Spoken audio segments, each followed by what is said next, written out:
Hello, and welcome to my initial video explaining the need for the Find My New Friends extension app on all Apple devices. Let's dive in. The problem we are facing in the current society seems to be that people are becoming more antisocial.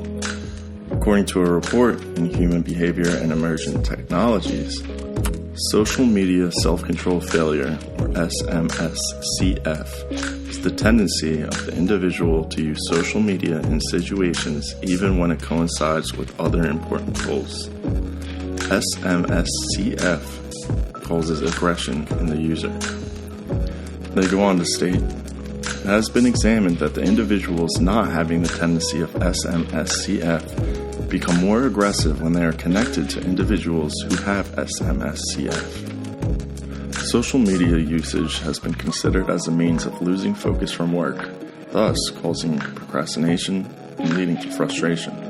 All of these things can be considered symptoms of antisocial behavior, and social media is accessed by the masses daily. Journal of Behavioral Addictions found that in their study, titled A Test of the Pathway Model of Problematic Smartphones, that smartphone usage has increased social anxiety and behavioral inhibition in people. A current addiction study titled, Can Disordered Mobile Phone Use Be Considered a Behavioral Addiction? An update on current evidence and a comprehensive model for future research, found that, linked with the blooming of mobile phone use, research has recently flourished to explore both positive and negative consequences associated with mobile phone use. Positive outcomes of mobile phone use include the optimization of communication between individuals. And these examples are just the tip of the iceberg. If you search for scholarly articles on antisocial behavior due to social media and cell phone use, it is staggering the results. However, I would like to focus on the positive outcomes just stated and how they could possibly combat some of the negatives. It is unreasonable to think that people will stop using their phones and become more social in times where we have seen both of these things trending in the opposite direction.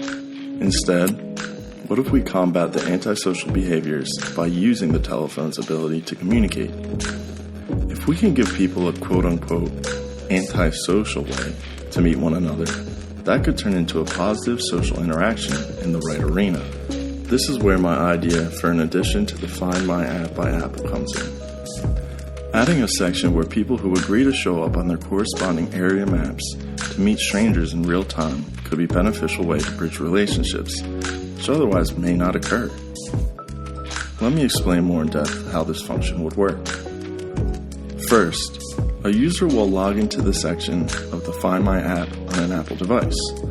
Once the user boots up this option, it will ask if the user would like to share their location. Second, when the application is open and this option is turned on, anyone showing their location in this section will show up on the map. Finally, users within a 5-mile radius appear on the app, and you can offer to chat with them or read their current status. A real-world example would be, you are out at a busy dog park, and you want to know if there's anyone who would like to have their dog of the same breed play with your dog. You take out the Find My app and share your location. You put up a status asking if anyone with a golden retriever would like to meet and have the dogs play with one another. You get a response from someone in the park with a golden retriever. You guys agree to meet in a place that meets the requirements of a safe zone meetup spot. As of right now, there is no service that resembles this hypothetical service on the market, and I truly believe it could be the next big thing in bridging the current gap in human social behavior.